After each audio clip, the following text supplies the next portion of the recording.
It's been 10 days since the president announced he had been infected with coronavirus, and 6 days since his doctors have answered any questions about his condition or his treatment. While his physician says the president is no longer contagious, the American public is still in the dark about basic questions, such as when the president last tested negative for COVID and whether he is now completely in the clear of the disease. We do know that at least 34 people tied to the White House have tested positive. And despite that, hundreds of Trump supporters crowded together on the White House lawn just yesterday. And tomorrow, the president is scheduled to hit the campaign trail again in Florida. The COVID outbreak isn't limited to the White House. The CDC forecasts up to 20,000 more Americans could die from COVID by the end of the month. Our brand new ABC News Washington Post poll finds 2/3 of voters say President Trump failed to take appropriate precautions against the virus. What's more, a whopping 62% of voters say they don't trust what he says about COVID-19. We had hoped to talk to Dr. Fauci about both the outbreak at the White House and across the country. He was more than willing to join us, but the White House wouldn't allow you to hear from the nation's leading expert on coronavirus. In fact, they wouldn't allow any of the medical experts on the president's own coronavirus task force to appear on this show. But this morning, we will be joined by Biden co-chair Cedric Richmond and Eric Trump on behalf of the Trump campaign. All right, Eric, I'm going to start with you. Thank you for joining us. I want to get you to respond to that New York Times story, but let's start with the rally at the White House. I've got to say, the president, your father, certainly looked to be himself. Are you any concern about him getting right back out on the campaign trail? John, my father's doing great. I mean, I speak to him every single day. He sounds great. He's a true warrior. He's working incredibly hard. You know, we should talk about that. I mean, first of all, everybody who attended the White House event yesterday, they had their temperatures checked. It was outdoor. They were wearing masks. So now when we get that out of the way, I see hundreds of protests across this country that you guys, you know, unfortunately don't cover oftentimes, where people are literally burning down cities. They're burning down cities. No one's wearing masks, and they're never condemned. Yet a beautiful protest by African Americans, Latino Americans who are going to the White House to support law enforcement in this country is criticized by ABC. It's an incredible thing. I mean, they took every precaution. Again, temperature checks, masks, they were outside. It was a beautiful event. Sure. But why is it that it's only Trump events that are called out? Why are these protests that we see all over the place? I see them in New York, I see them in Portland, I see them in Seattle, I see them everywhere. Antifa is going wild, and no one ever talks about them wearing masks, but yet a beautiful protest by African Americans and Hispanic Americans in front of the White House to support our incredible men and women in law enforcement becomes the subject of an ABC show at 9 a.m. on a Sunday morning. I mean, well, Eric, to be clear, I've lost a lot of faith in the media, John. I really have. Well, Eric, to be clear, I'm not criticizing it. I'm reporting the fact. And actually, I did notice something that I have not seen at the White House until yesterday, and that is an event where most of the people were wearing masks. Is that an acknowledgement or a recognition that it was a mistake to have activities at the White House, including, of course, the Amy Coney Barrett event with people not wearing masks? I mean, I got to say, people were wearing masks yesterday at the White House. Yeah, John, and you know, everybody, and you know this, you report from there every single day. Everybody that goes within 500 yards of the White House is tested every single day, and it's a little bit of a different apparatus, in that machine. But again, I find the hypocrisy so crazy. I mean, you go out there and you see these massive riots and protests in these liberal-run cities, and no one's wearing masks, and no one cares. No one cares. The media doesn't talk about them. I mean, how many have we had in New York, and how many have we had in Chicago, and all these things? And the media never talks about that. But again, when you have a peaceful Trump rally at the White House in support of law enforcement by African Americans, CNN cuts away.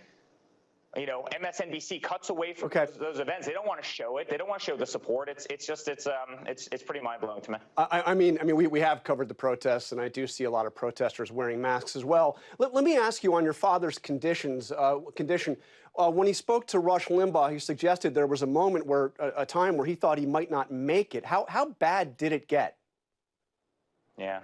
Well, listen, that first day he got hit hard, that first day Friday, and I can tell you as a son, it's never fun watching your father fly off to Walter Reed on Marine One, right? I mean, that's something that, that's a day that no son wants to, again, remember, that's so fun to watch. But I'm telling you, I spoke to him 3 times that next Saturday. The guy sounded 100%. It was amazing. It actually probably goes to speak to how good some of these vaccines that are being created are. And what my father's done on the vaccine front, no one could have done. No one could have done. I mean, literally, Biden was calling my father xenophobic for shutting down America from travel to China. I mean, and the virus came from China.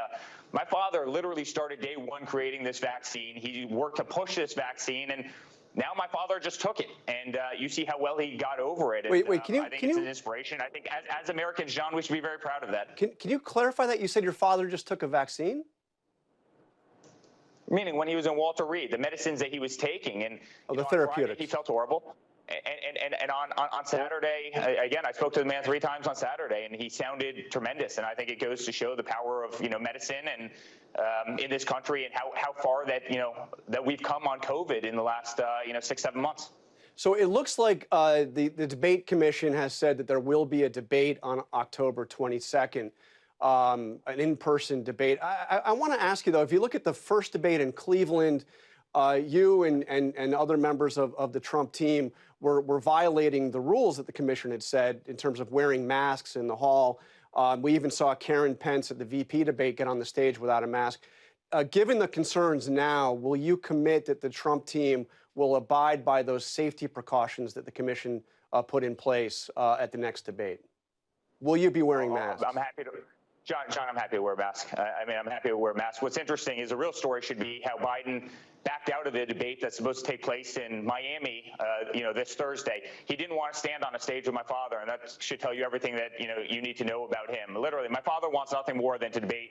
Well, I mean, Thursday, and Biden wouldn't show up. I mean, the only thing he would do is he would do a Zoom call, and my father, maybe he's a traditional guy. He didn't want to do a glorified conference call for a presidential debate. But to be clear, it was.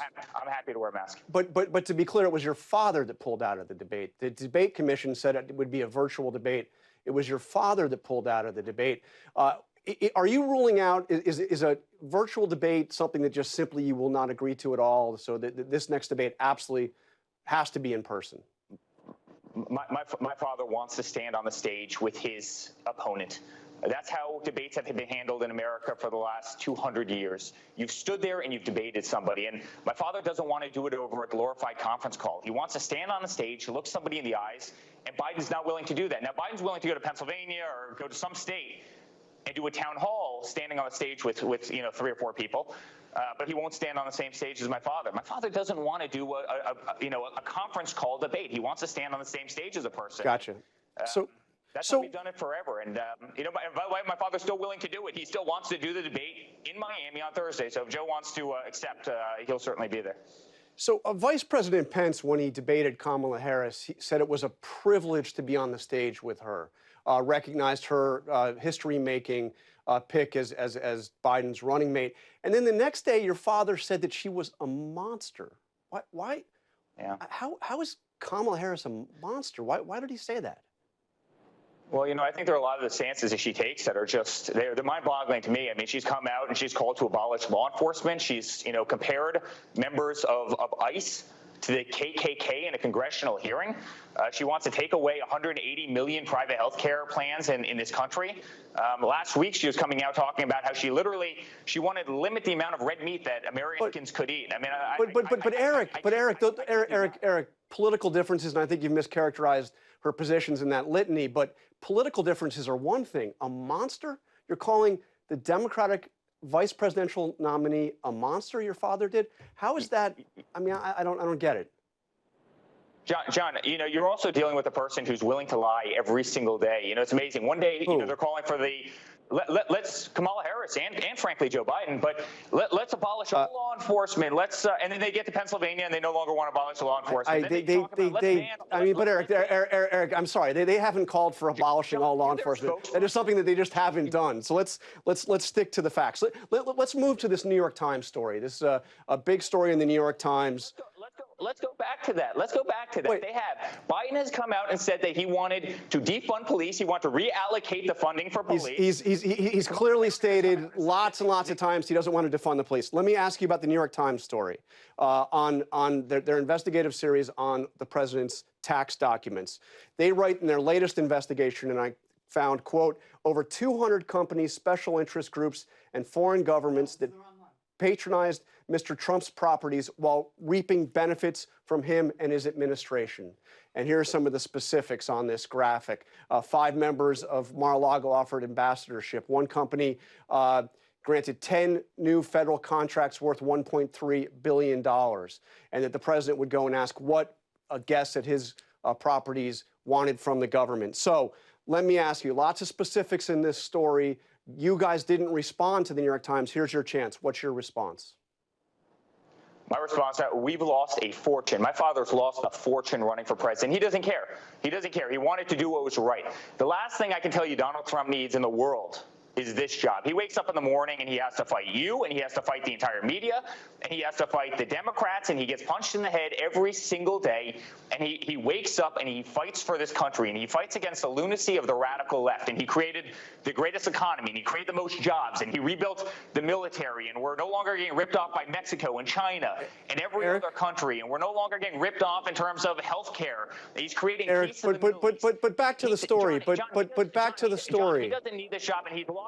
My father has lost a fortune, an absolute fortune, doing what he does. You compare that to Joe Biden. But back to this story. How is it appropriate? Let me finish. Okay, but answer the question, please. Please.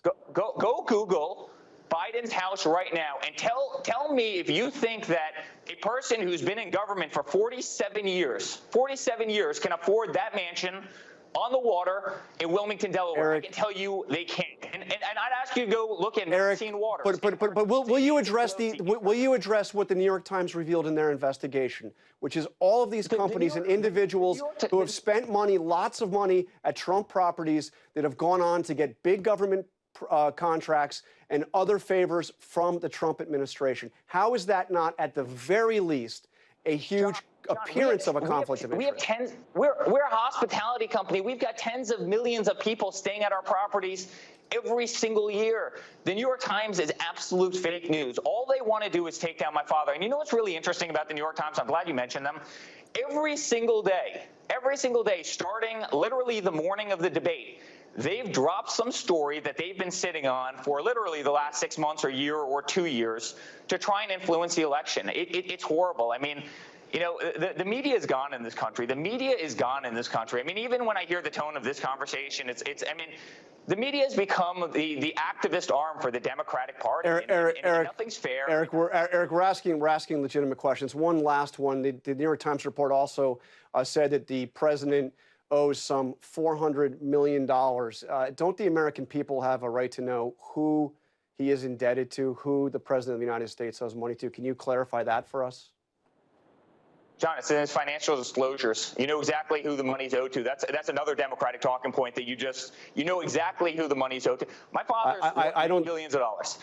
And on a proportion of his net worth, my father has very, very, very low leverage. In fact, the New York Times, if you want to bring them into this, they came out and said that the other day. If you own buildings, if you own real estate, you carry some debt. That's what developers do. That's what business owners do. They carry some debt. Now, as a proportion of his net worth, it's incredibly low. We have a phenomenal company, but there's nothing new about that. And by the way, it's the same debt that he got elected on. And it's all fully disclosed in his financial disclosure forms with the United States government that you have access to.